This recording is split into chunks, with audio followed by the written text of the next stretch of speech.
Energy security, gone. Now the United States will decide who we buy oil from. Yes, yes. The United States will come to us and say, you cannot buy oil from so-and-so, and so-and-so, and so-and-so. Russia, Iran, whoever they want.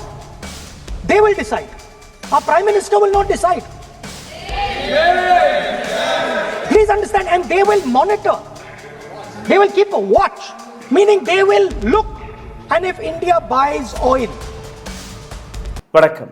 Narendra மோடியின் கொரவலையை பிடித்து blackmail செய்து நரேந்திர மோடியை compromise செய்து Donald Trump America தனக்கு சாதகமான ஒப்பந்தங்களில் கையெழுத்து போட வைக்கிறார்கள். இந்த நாட்டை முடக்கக்கூடிய வேலையை பார்த்து வருகிறார்கள். இந்த அலிகேஷன் சாதாரணமான அலிகேஷன் கிடையாது. நரேந்திர மோடிக்கு எதிராக இருக்கக்கூடிய ஃபைல்ஸ் அமெரிக்காவிடம் இருக்கிறது. எப்ஸ்டீன் ஃபைலாக இருக்கட்டும், அல்ல நரேந்திர மோடியின் மிக நெருக்கமான நண்பரான அடானியாக இருக்கட்டும், அனில் அம்பானி மற்றும் ஹர்தீப் சிங் புரி, நரேந்திர மோடியின் பெயர் எப்ஸ்டீன் ஃபைலில் வந்ததற்கு பின்பு ஒட்டுமொத்த உலகமே ஏராளமான கேள்விகள் கேட்ட பின்பு கூட இந்தியா அமைதியாக இருக்கக்கூடிய காரணம் என்ன? ராகுல் காந்தியை பேச விடாமல் தடுத்து வந்தார்கள். முதல் முறையாக ராகுல் காந்தியை பேச விட்டிருக்கிறார்கள். இந்த பட்ஜெட் செஷனில் ஓம் பிர்லா ராகுல் காந்தியை பேச விடாமல் தடுத்து நிறுத்தி வந்திருந்தார். ஓம் பிர்லாவுக்கு எதிராக ஒரு மோஷன் பாஸ் செய்யப்பட்டது. அதற்கு பின்பு என்ன? ஓம் பிர்லாவை காணவில்லை. ஓம் பிர்லா இதற்கு மேல் வரமாட்டாராம். இன்னைக்கு ராகுல் காந்தி பட்ஜெட் செஷனில் பேசிய போது ராகுல் காந்தி எடுத்து வைத்த ஒவ்வொரு கேள்வியும் நீங்க கவனமாக கேட்க வேண்டும். Let us decode what Rahul Gandhi had spoken and what India wanted to know. எந்த விதமான கேள்விகள், அந்த கேள்விகளுக்கான பதிலை ஏன் கொடுக்க மறுத்து வருகிறது இந்திய அரசாங்கம்? ஒரு டாய்லெட்டை திறந்தால் கூட நரேந்திர மோடி தான் போய் ரிப்பனை கட்டு செய்வார். ரயில்வே ஸ்டேஷன் ஒரு சிறிய போகியை திறந்து வைத்தால் கூட நரேந்திர மோடி தான் போய் ரிப்பனை கட் செய்வார். எங்க திரும்பி பார்த்தாலும் நரேந்திர மோடியுடைய முகம்தான். எந்த திட்டம், எந்த சட்டம், எந்த விதமான விஷயம் நடந்தாலும் நரேந்திர மோடி அந்த கிரெடிட்டை தனக்கு சாதகமாக எடுத்து வைக்கக்கூடிய வேலையை பார்ப்பார். இந்த நாட்டில் ரயில்வே மினிஸ்ட்ரியும் கிடையாது, டெக்ஸ்டைல் மினிஸ்ட்ரியும் கிடையாது, காமர்ஸ் மினிஸ்ட்ரியும் கிடையாது, ஃபைனான்ஸ் மினிஸ்ட்ரியும் கிடையாது, கோல் மினிஸ்ட்ரியும் கிடையாது, ஸ்டீல் மினிஸ்ட்ரி கிடையாது, எதுவுமே கிடையாது. இந்த நாட்டில் அக்ரிகல்ச்சர் மினிஸ்ட்ரியும் கிடையாது, ஃபாரின் மினிஸ்ட்ரியும் கிடையாது. there is no policy. அனைத்துமே BMO, prime minister Narendra Modi தான் ஒரே பிரைம் மினிஸ்டர், ஒரே மினிஸ்டர், அனைத்து துறைக்கான ஒரு மினிஸ்டர் நரேந்திர மோடி. இதைத்தான் நீங்க பார்த்து வந்தீர்கள். அப்போ அனைத்திற்குமே கிரெடிட் வாங்கக்கூடிய நரேந்திர மோடி அமெரிக்காவுடன் ஒரு ஒப்பந்தத்தை போட்டிருக்கிறார். ஆனால் அதை பற்றி எனக்கு கிரெடிட் தேவையில்லை. ஏன்னா அந்த ஒப்பந்தத்தில் இருக்கக்கூடிய ஊழல் அந்த மாதிரி. இப்போ பியூஷ் கோயல் அவரை முன்னிறுத்தி நீங்க பேசுங்க, நிர்மலா சீதாராமன் நீங்க பேசுங்க, ஜெய்சங்கர் ஃபாரின் மினிஸ்டர் நீங்க பேசுங்க, நான் பேச மாட்டேன், எனக்கு கிரெடிட்டும் தேவையில்லை. Because Narendra Modi knows he had sold our country. அவருக்கு நன்றாக தெரியும் இந்த நாட்டை ஏலத்தில் வித்துவிட்டார். அவர் அந்த ஒப்பந்தத்தில் கையெழுத்து போடும் போதே நரேந்திர மோடிக்கு தெளிவாக தெரியும் இந்த நாட்டின் எதிர்காலத்தை அமெரிக்கா கையில் கொடுத்திருக்கிறோம், வித்திருக்கிறோம், இந்த நாட்டு எதிர்காலத்தை அழித்து விட்டோம் என்பதை அவர் உணர்ந்ததுக்கு பின்பு மக்கள் கேள்வி கேட்கக்கூடாது என்று உணர்ந்து இன்னைக்கு நரேந்திர மோடி ஓடி ஒளிந்து கொண்டிருக்கிறார். அதை இன்னைக்கு ராகுல் காந்தியும் எடுத்து வைத்திருக்கிறார். இந்த வீடியோவில் இன்னும் ஆழமாக உங்களை கூட்டிச் செல்வதற்கு முன்பு ஒரு சிறிய கோரிக்கை. எங்களுடைய சேனலை மிகப்பெரிய அளவில் முடக்கக்கூடிய வேலையை பார்த்து வருகிறார்கள். இதிலிருந்து மீட்டெடுப்பதற்காக உங்களுடைய உதவி தேவைப்படுகிறது. நீங்கள் செய்ய வேண்டிய சாதாரணமான ஒரு சில விஷயங்கள். இந்த வீடியோவை பார்த்து கொண்டிருக்கும் போதே ஹாய், ஹலோ, வணக்கம், உங்களுடைய கேள்விகள், கருத்துக்களை கீழே கமெண்ட் பாக்ஸில் எழுதுங்கள். இந்த வீடியோவை பகிர்வதற்காக லைக், ஷேர், சப்ஸ்கிரைப் பட்டனை தட்டி அதிகம் செய்யலாம். பொருளாதார ரீதியாக எங்களை சப்போர்ட் செய்ய நினைக்கக்கூடிய நபர்கள் அருகில் இருக்கக்கூடிய QR கோடை ஸ்கேன் செய்து அதையும் நீங்கள் தெரிவிக்கலாம். உடல் வலிமையை உறுதி செய்யும் சிலாஜித், கவனத்தை மேம்படுத்தும் அஸ்வகந்தா மற்றும் உயிர் சக்தியை பெருக செய்யும் சஃபேடு முஸ்லி போன்ற இமயமலையின் உணவுப் பொருட்களை கொண்டு வந்து மிஸ்டர் பர்ஃபெக்ட் உருவாக்கப்பட்டுள்ளது. உங்கள் முழு குடும்பத்தின் ஆரோக்கியத்தை மா நேச்சுரல்ஸ் மூலம் உறுதி செய்திருங்கள். 100% இயற்கையான மூலிகை பொருட்கள் மூலம் உருவாக்கப்பட்ட மிஸ்டர் பர்ஃபெக்ட் மற்றும் மிஸ் பர்ஃபெக்ட் தலைமுறை தலைமுறையாக குடும்பங்களின் உடல் வலிமை, மன வலிமை மற்றும் மகிழ்ச்சியை பெருக செய்கிறது. உங்கள் மகிழ்ச்சியான பயணத்தை துவங்க www.mannaturals.com என்ற இணையதளத்தை பார்வையிடவும் அல்லது வாட்ஸ்அப் எண்ணிலும் தொடர்பு கொள்ளலாம்.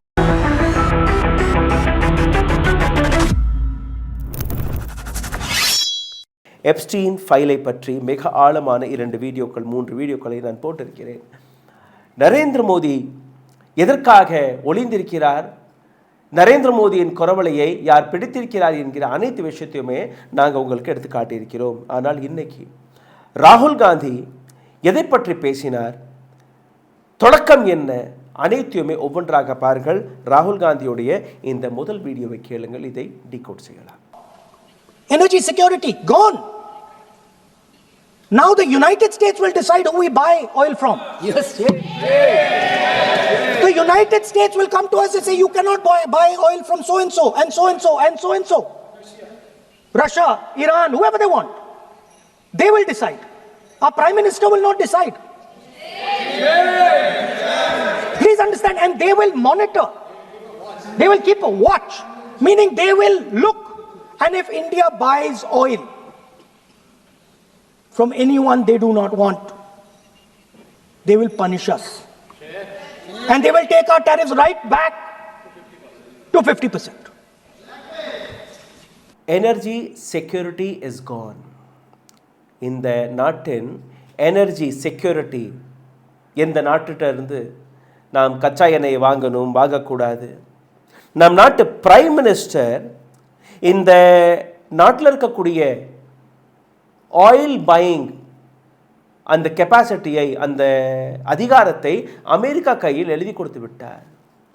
யாரிடமிருந்து நீங்கள் கச்சா எண்ணெய் வாங்கணும், யாரிடமிருந்து வாங்கக்கூடாது என்கிற விஷயத்தை இந்தியா டிசைட் செய்வதல்ல. பெட்ரோலியம் மினிஸ்டர் ஹர்தீப் சிங் புரி அதை பற்றி பேசுவதல்ல, அமெரிக்கா முடிவெடுக்கிறார்கள். நீங்கள் ரஷ்யாவிடமிருந்து எண்ணெய் வாங்கக்கூடாது, கச்சா எண்ணெய் வாங்கக்கூடாது, ஐயா சாமி நாங்கள் வாங்க மாட்டோம். நீங்கள் ஈரானிடமிருந்து எந்த விதமான ட்ரேடும் போடக்கூடாது, ஐயா நாங்கள் போடவே மாட்டோம். அங்கே இருக்கக்கூடிய ஒரு போர்ட்டில் நீங்கள் இன்வெஸ்ட் செய்திருக்கிறீர்கள், வெளியேறுங்கள். அடுத்த நிமிஷமே நரேந்திர மோடி, இந்த நாட்டு அரசாங்கம் வெளியே வருது. After spending 35,000 crore rupees, America says, now you need to buy oil from Venezuela. Yes, sir. Now you can only buy oil from America. Yes, sir. We will not give you any discount. Okay, sir. எங்களுக்கு discount எல்லாம் தேவையில்லை, Russia தானே கொடுத்தார்கள், நாங்கள் அங்கே delay பண்ண மாட்டோம். என்ன பயம்? எதற்காக பயம்? எதற்காக இந்த ஒப்பந்தத்தில் நீங்கள் கையெழுத்து போட்டீர்கள்? எதற்காக ரஷ்யாவிடமிருந்து நீங்கள் என்ன வாங்க போறீர்களா இல்லையா என்கிற இந்த கேள்விக்கு எந்த விதமான பதிலும் கொடுக்க மறுத்து வருகிறார்கள். பியூஷ் கோயலிடம் கேட்டால் நீங்கள் போய் ஜெய்சங்கரிடம் கேளுங்கள், ஜெய்சங்கரிடம் கேட்டால் நீங்கள் போய் பியூஷ் கோயலிடம் கேளுங்கள். ஹர்தீப் சிங் புரி எங்கே இருக்காருன்னே தெரியல, இன்னைக்கு பிரஸ் மீட் கொடுத்துருக்கார், அதை பற்றியும் நான் பேச போகிறேன். ஆனால் ராகுல் காந்தி எடுத்து வைத்த இந்த கேள்வியில் என்ன தவறு? America is weaponizing the energy sector against India. This is what Rahul Gandhi had said. And not only this, Rahul Gandhi's next statement you should hear. Crushing poor farmers, opening door to US import. இந்த நாட்டு விவசாயிகளை அழித்து அமெரிக்க விவசாயிகளுக்கு இந்திய கதவுகளை திறந்து விட்டிருக்கிறார் நரேந்திர மோடி. நீங்களே கேளுங்கள். Our farmers are facing a storm. Makka, soybean, lal jawar, kapas. You have opened the door. You have opened the door to mechanized American farms, thousands and thousands of acres each farm. You have opened the door to crush our poor farmers. It is disgraceful. It is disgraceful. No Prime Minister has ever done this before. And let me tell you, no Prime Minister after you is ever going to do it.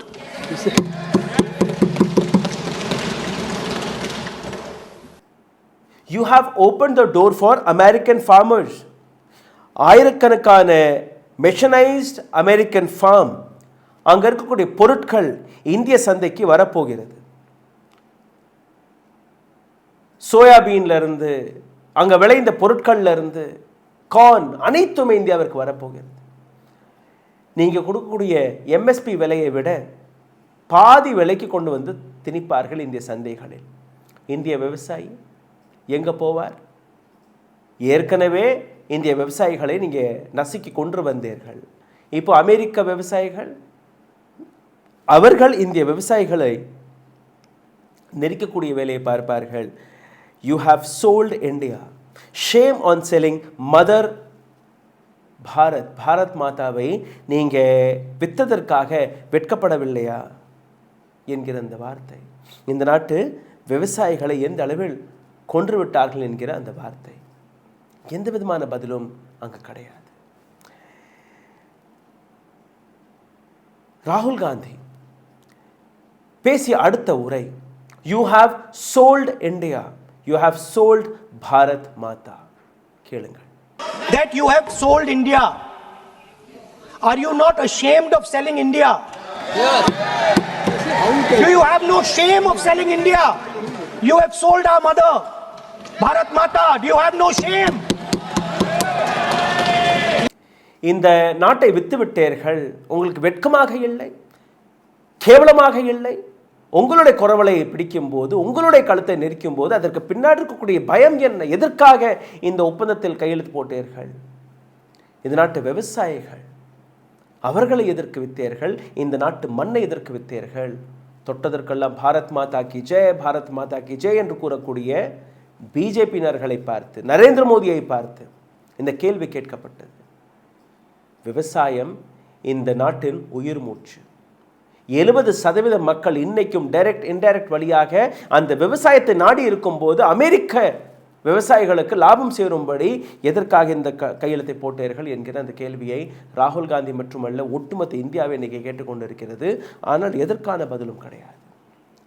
ராகுல் காந்தி பேசிய அடுத்த லைனை நீங்க கேட்க வேண்டும். நரேந்திர மோடியின் கண்களில் எனக்கு பயம் தெரிகிறது.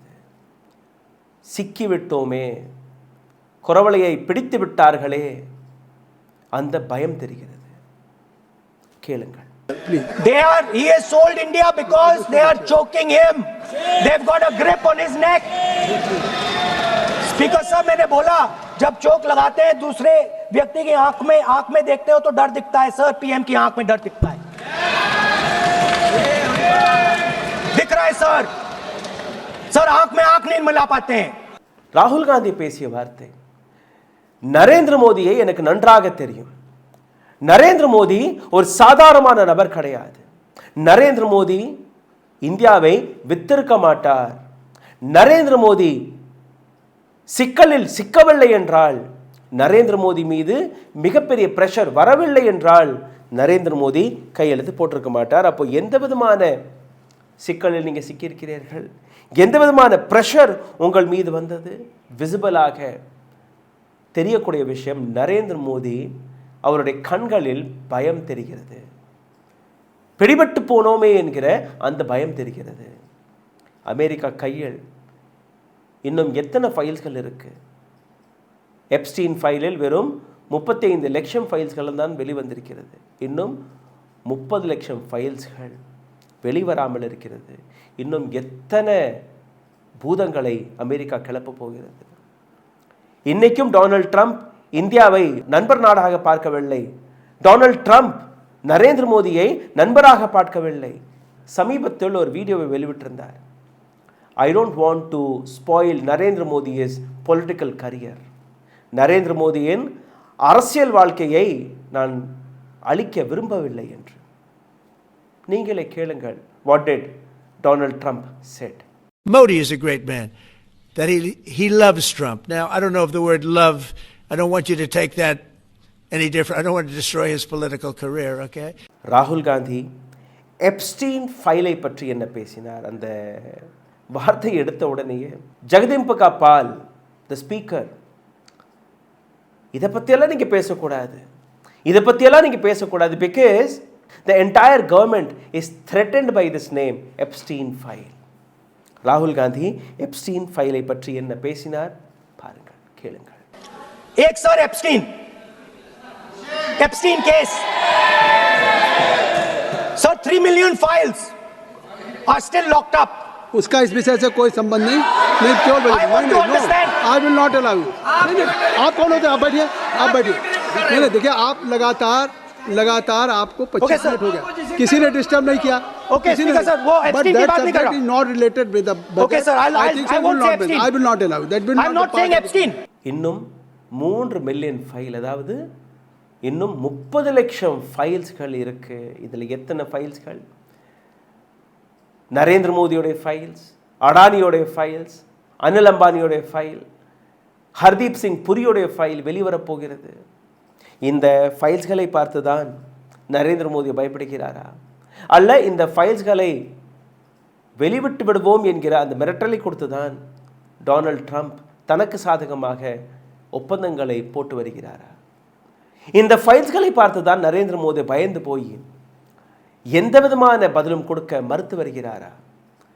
அது ஆபரேஷன் சிந்தூரில் நடந்த சீஸ்ஃபயராக இருக்கட்டும், அல்ல ஒவ்வொரு முறையும் நான் தான் இந்த சீஸ்ஃபயரை நடத்தினேன் என்கிற விஷயத்தை எடுத்து வைக்கும் போதும் நரேந்திர மோடியின் அமைதி, சைனாவின் கல்வான் காட்டியில் நடந்த அந்த எஜிடேஷன், அதை பற்றி ராகுல் காந்தி பார்லிமெண்டில் பேச முன்வரும்போது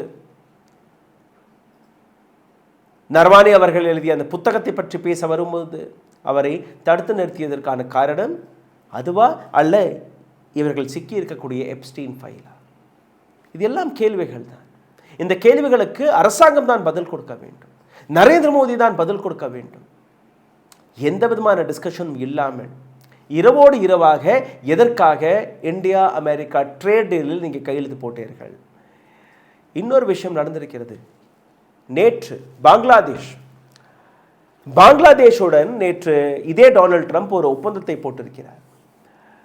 டெக்ஸ்டைல் இண்டஸ்ட்ரியை காப்பாற்றுவதற்காக ஒரு மிகப்பெரிய பாராட்டு விழாவில் அவர்கள் நடத்தினார்கள்.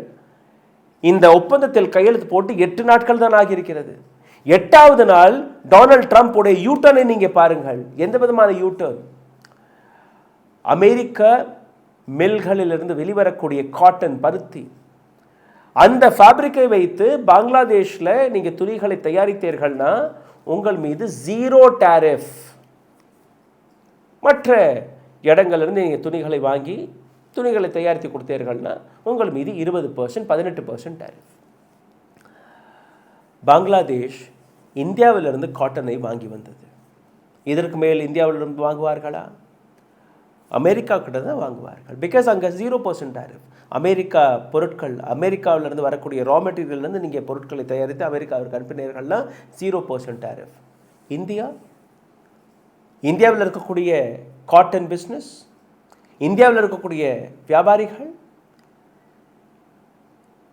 திருப்பூர்லேருந்து தொடங்கி கோயம்புத்தூர், சண்டிகர், டெல்லி, உத்தரப்பிரதேஷ், மகாராஷ்டிராவில் பல இடங்கள், அனைத்து இடங்களிலுமே டெக்ஸ்டைல் இண்டஸ்ட்ரி இருக்கு. கோடிக்கணக்கான ரூபாய்க்கான textile industry.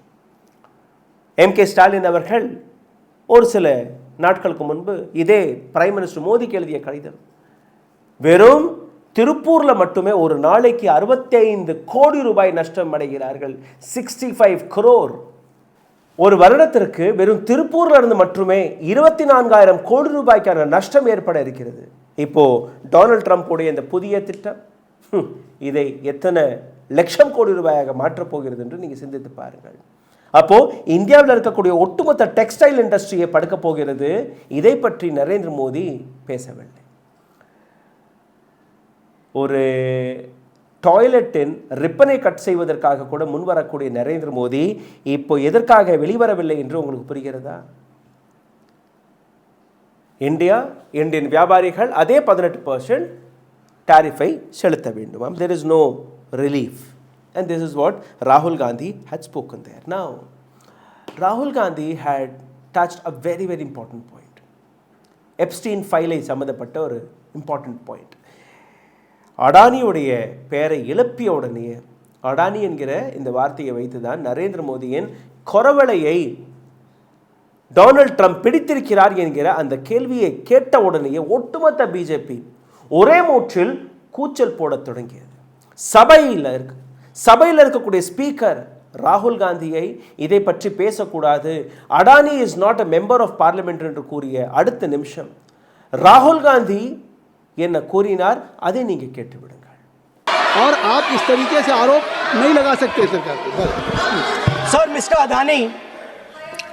Mr. Adani is not an ordinary businessman. Mr. Adani's company is not an ordinary company. Please understand that the case in the United States is targeted at the Prime Minister of India, not at Mr. Adani. नहीं, ये नहीं, बिल्कुल नहीं. आप इस तरीके से बिल्कुल जो आप ये कह रहे हैं कहाँ नहीं, क्या बात आप कर रहे हैं? It is targeted, sir, at the financial network of the BJP, at the financial architecture of the BJP. Leveling charges against higher authorities, and only you can speak. Anil Ambani is a businessman, okay?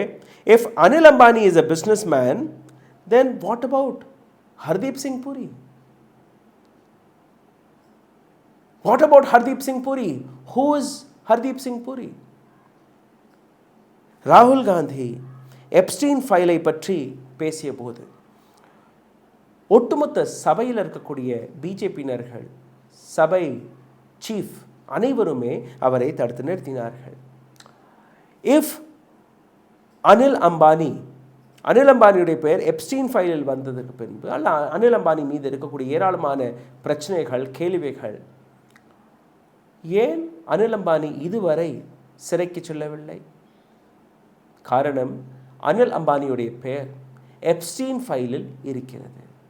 Anil அம்பானியை நீங்கள் கைது செய்த அடுத்த நிமிடமே நரேந்திர மோடியை பற்றி ஏராளமான மர்மமான விஷயங்களை அனில் அம்பானி கக்கி விடுவார். அதனால் இந்த நாட்டு அரசாங்கம் அனில் அம்பானியை ப்ரொடெக்ட் செய்யக்கூடிய வேலையை பார்த்து வருகிறது. நீங்களே கேளுங்கள். There is a businessman called Mr. Anil Ambani. I want to ask the question, why is he not in jail? The reason he's not in jail is because his name is in the Epstein files. एक तो That's why he's not in jail. Rahul ji, जो भी I'd also like to ask Mr. Hardeep Puri, who introduced him Mr. Chair to Epstein. Mr. Rahul, no, I know who introduced him. आप एक बात मेरी सुन लीजिए पहले, कि चाहे आप अनिल अंबानी, मैं कह रहा हूँ, मैं Anil Ambani, Sir, I know who introduced him. जो जिस and तरीके Mr. Hardeep Puri knows who introduced him. Charges लगा रहे हैं, We both agree. वो इस सदन का सदस्य नहीं है, चाहे वो अनिल अंबानी Hardeep Puri है, sir. रानी हो. Hardeep Puri is a member of parliament here. आप जो चार्जेस लगा रहे हैं उसको सफाई करने का अवसर नहीं मिलेगा, उसको He's a minister, sir. उसका नाम नहीं लिया जाता. There is a businessman called Mr. Anil Ambani. I want to ask the same question, why he is not in jail? எதற்காக அனில் அம்பானி சிறையில் இல்லை? காரணம், அவருடைய பெயர் எப்ஸ்டீன் ஃபைலில் இருக்கிறது. மிக தெளிவாக எடுத்து வைத்திருக்கிறார். அதே நேரத்தில் ஹர்தீப் சிங் புரியை பற்றி கேட்டபோது அதற்கு தான் ஒரு பிரஸ் மீட். இன்னைக்கு ஈவினிங் ஹர்தீப் சிங் புரி ஒரு பிரஸ் மீட்டை வைத்திரு, அதாவது கேள்வி கேட்டாலே ஒரு மிரட்டல், கேள்வி கேட்டாலே நீங்கள் அதை பற்றி பேசக்கூடாது. இந்த இடத்தில் wholesale surrender to protect BJP's financial architecture அடுத்த டார்கெட். அதாவது ஒரு ஃபயரிங்கான ஸ்பீச் மட்டுமல்ல, ராகுல் காந்தி கேட்ட ஒவ்வொரு கேள்வியும் இந்த நாட்டு அரசாங்கத்துடைய தோலை உரித்து காட்டியிருக்கிறது. ஹோல்சேல் சரண்டர், ஒட்டுமொத்த இந்தியாவையே ஹோல்சேல் விலையில் சரண்டர் செய்து விட்டார். டு ப்ரொடெக்ட் பிஜேபியுடைய அந்த ஃபைனான்ஷியல் ஸ்ட்ரக்சரை காப்பாற்றுவதற்காக, பிஜேபியில் வரக்கூடிய பணத்தை ப்ரொடெக்ட் செய்வதற்காக, அந்த வழிகளை ப்ரொடெக்ட் செய்வதற்காக இந்தியாவை வித்து விட்டார் நரேந்திர மோடி என்கிற இந்த அலிகேஷன். நீங்களே கேளுங்கள். This is a wholesale surrender. And it is a tragedy because it is a surrender not just of the Prime Minister. He has surrendered the future of 1.5 billion Indians. And he has surrendered the future because he wants to protect the BJP's financial architecture, on which there is a case in the United States. He has surrendered. I'm not saying anything. எந்த விதமான financial structure? Adani, Ambani, Anil Ambani இது போன்ற நபர்களை வைத்து எப்படி பிஜேபியிடம் 16,000 கோடி ரூபாய் சேர்ந்தது? 60 ஆண்டுகள் ஒரு கட்சி இந்த நாட்டை ஆண்ட போது கூட அவர்களுடைய அக்கௌண்ட்டில் வெறும் 170-175 கோடி ரூபாய் தான் இருக்கு. காங்கிரஸ் அக்கௌண்ட்டில் எத்தனையோ கட்சிகள் இருக்கு. அனைத்து கட்சிகளுடைய அக்கௌண்ட்டை நீங்க பார்த்தீர்கள், அதிகபட்சம் 500, 600, 1000, 1500 கோடி ரூபாயை தாண்டவில்லை. ஆனால் பிஜேபி கடந்த 11 ஆண்டுகளாக தான் ஆட்சியில் இருக்கு. இந்த 11 ஆண்டுகளில் அவர்கள் சேர்த்த பணம் 16,000 கோடி ரூபாய். நேற்று ஒரு வீடியோவை வெளியிட்டிருக்கிறோம். பிஎம் ஃபண்டை பற்றி, பிஎம் கேர்ஸை பற்றி நீங்க பேசக்கூடாது, கேள்வி கேட்கக்கூடாது. நேஷனல் டிஃபென்ஸ் ஃபண்ட் அதை பற்றியும் நீங்க கேள்வி கேட்கக்கூடாது. பிஎம் ரிலீஃப் ஃபண்ட் அதை பற்றியும் நீங்க கேள்வி கேட்கக்கூடாது. பார்லிமெண்ட்ல கேள்வி கேட்கக்கூடாது, ஆர்டிஐ போட்டு கேள்வி கேட்கக்கூடாது. காரணம், இது எங்களுடைய சொந்த பணம், பர்சனல் பணம். நேற்று அந்த வீடியோவை போட்டிருக்கிறோம். நான் கீழே அதற்கான டிஸ்கிரிப்ஷனில் லிங்கை கொடுத்து விடுவேன். மேலே ஐ பட்டன்லையும் அதற்கான லிங்க் இருக்கு, போய் பாருங்க. மக்களுடைய பணம், மக்களுடைய வரி பணம், மக்களுடைய சொந்த சம்பள பணம், அதை நீங்க மிரட்டி வாங்கி வைத்துக்கொண்டு 2 அக்கவுண்ட், பிஎம் கேர்ஸ் மற்றும் prime ministers emergency relief fund, இந்த 2 ஃபண்ட்ல மட்டுமே நீங்க பார்த்தீர்கள் கிட்டத்தட்ட 13,500 கோடி ரூபாய் இருக்கு. நேஷனல் டிஃபென்ஸ் ஃபண்ட்ல இருக்கக்கூடிய பணம் எவ்வளவு இருக்குன்னு யாருக்கும் தெரியாது, எந்த விதமான தகவலும் கிடையாது. அதை பற்றி நாம் கேள்வி கேட்கக்கூடாதாம். அண்ட் தட் இஸ் வை ராகுல் காந்தி had said பிஜேபியுடைய ஃபைனான்சியல் ஆர்கிடெக்சரை பற்றி அமெரிக்காவிற்கு தெரிந்துவிட்டது. அதனால் அமெரிக்கா நரேந்திர மோடியோடைய கொரவலையை பிடித்து விட்டார்கள். The grip is what Rahul Gandhi spoke today. Tariff imbalance, economic foolishness. Tariff imbalance எந்த அளவில் இருக்கு அதை பற்றியும் ராகுல் காந்தி பேசியிருக்கிறார். கேளுங்கள். On tariffs, at the beginning,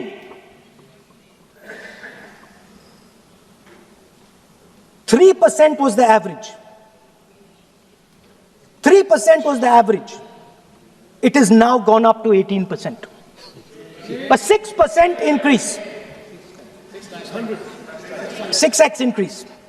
Sorry, thank you. US imports to go up from $46 billion. You're talking about our budget. US imports to go up from $46 billion to $146 billion. I mean, this is absurd. ராகுல் காந்தி எடுத்து வைத்த மிக முக்கியமான விஷயங்கள். இந்த டாரிஃபிற்கு முன்பு India மீது America போட்ட டாரிஃப் எவ்வளோ? வெறும் 3%.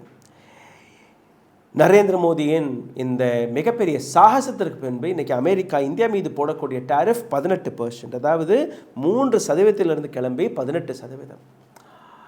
இந்தியா அமெரிக்கா மீது போடக்கூடிய டாரிஃப் எவ்வளோ? 70-80%. இதற்கு முன்பு. இப்போ நரேந்திர மோடியின் சாகசத்திற்கு பின்பு ஒரு நயா பைசா கூட தேவையில்லை சார். இந்திய மார்க்கெட் உங்களுடைய மார்க்கெட், இந்திய சந்தை உங்களுக்கான சந்தை. இங்கே விவசாயிகள் செத்துட்டு போகிறாங்க, இங்கே வியாபாரிகள் அழிந்துட்டு போகிறாங்க, இங்கே எந்த இண்டஸ்ட்ரியுமே எங்களுக்கு தேவையில்லை. தயவு செய்து அடானி மீது நீங்கள் வழக்கை போட்டு அடானியை கைது செய்தாதீர்கள்.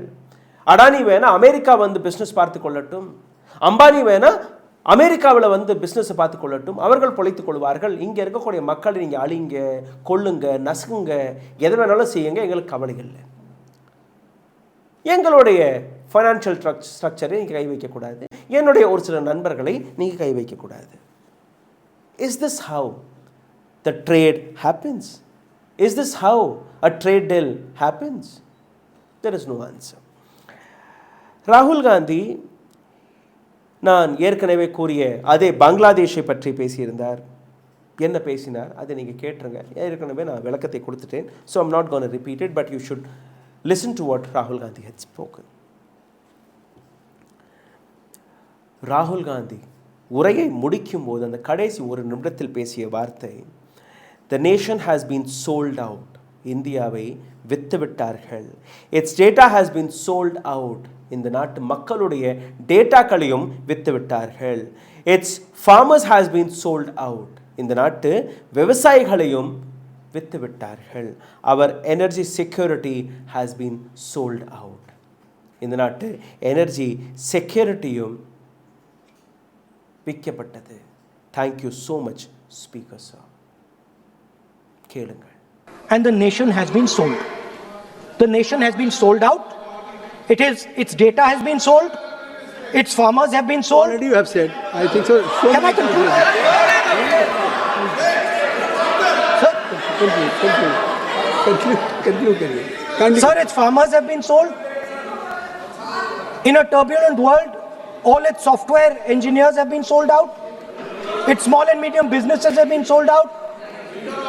And most importantly, our forces and our energy security has been sold out. Thank you, Speaker. Thank you. ராகுல் காந்தி இது போன்ற கேள்விகளை கேட்ட அடுத்த நிமிடமே ஒட்டுமொத்த பிஜேபி பதற்றத்தில்.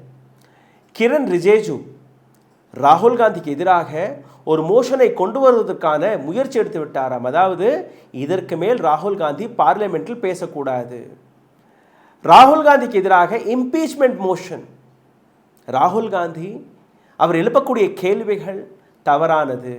இந்த நாட்டு மக்களை திசை திருப்புவதற்காக ராகுல் காந்தி பொய் வதந்திகளை பரப்பி வருகிறார். ராகுல் காந்தி பொய் வதந்திகளை பரப்பி வந்தால் நீங்க அதற்கான உண்மையை சொல்லுங்க. Where is Mr. Prime Minister? He should come to the floor and answer each and every question what Rahul Gandhi had raised today. ராகுல் காந்தி பொய் வதந்திகளை பரப்புகிறார். அனில் அம்பானிக்கு எதற்காக இந்த அளவில் நீங்கள் ப்ரொடெக்ஷன் கொடுக்கிறீர்கள்? 40,000 கோடி ரூபாயை இந்த நாட்டு வங்கிகளிலிருந்து சூறையாடிய Anil Ambani court, supreme court Anil அம்பானிக்கு எதிராக ஒரு வேர்டிக்டை கொடுத்திருக்கிறார்கள். இந்த நபர் தப்பிக்காதபடி பார்த்துக் கொள்ளுங்கள் என்று. நாட்டை விட்டு ஓடிப்போக இருக்கிறார் அனில் அம்பானி. HAL நீக்கி அனில் அம்பானிக்கு அந்த ஆர்டரை கொடுத்ததற்கான காரணம் என்ன? Because he was dealing with Epstein files. He was dealing with Jeffrey Epstein. That's the reason. Hardeep Singh புரி 3 முறை ஜெஃப்ரி எப்ஸ்டீனை சந்தித்து ஏராளமான விஷயங்களை இப்போ ஹர்தீப் சிங் புரி ஒரு பிரஸ் மீட்டை கொடுத்திருக்கு. நான் இந்த நாட்டு பிஸ்னஸை பற்றி டீல் செய்ய போனேன். டிஜிட்டல் இந்தியாவை ப்ரமோட் செய்வதற்காக Epstein. Who is Epstein? Is he the prime minister of America? Is he the President of America? Is he some Finance Minister of America? Foreign External Minister of America? What position was he in? Hardeep Singh Puri Jeffrey எப்ஸ்டீனை போய் சந்தித்து இந்தியாவுடைய digital India என்கிற இந்த மிகப்பெரிய ஸ்கீமை promote செய்வதற்காக, business செய்வதற்காக அங்கே போய் பேசினாரா? And who is Jeffrey Epstein? A rapist? A sexual abuser? இன்னைக்கு ஒட்டுமொத்த உலகத்தில் இருக்கக்கூடிய ஏராளமான பாலிட்டிஷியன்ஸ்களை பிளாக்மெயில் செய்த நபர், அவர்களுடைய அந்தரங்க படங்களை எடுத்து வைத்து பிளாக்மெயில் செய்த நபர். அப்போ எந்த விதமான அந்தரங்க விஷயங்கள் அமெரிக்கா கையில் இருக்கிறது? நரேந்திர மோடியை பற்றி இருக்கா, அல்ல வேறொரு நபர்கள் மீது இருக்கா? யார் மீது இந்த ஃபைல்ஸ்கள் இருக்கிறது? எதற்காக இந்த அளவில் நரேந்திர மோடி பயப்படுகிறார், பிஜேபி பயப்படுகிறது? எதற்காக? நரேந்திர மோடியை காப்பாற்றுவதற்காக, அடானியை காப்பாற்றுவதற்காக, அனில் அம்பானியை காப்பாற்றுவதற்காக, அம்பானியை காப்பாற்றுவதற்காக இந்த நாட்டை விற்கக்கூடிய ஒப்பந்தத்தில் நரேந்திர மோடி கையெழுத்து போட்டார். அப்போ பிஜேபி மற்றும் தப்பித்துக் கொள்ளலாம், நரேந்திர மோடி மற்றும் தப்பித்துக் கொள்ளலாம். இந்த நாட்டின் 140 கோடி மக்கள் அடமானமாக இருந்தால் எனக்கு என்ன? இதுதான் அதற்கான அர்த்தமா? ராகுல் காந்தி பேசக்கூடாது, எதிர்க்கட்சிகள் பேசக்கூடாது, அதற்காக ஒரு இம்பீச்மெண்ட் மோஷன். ஹர்தீப் சிங் புரி பிரஸ் மீட்டை வைத்து மிரட்டக்கூடிய வேலை பார்க்கிறார். But these are the clear answers which we all expect. These are the clear questions which Rahul Gandhi had raised today from the parliament.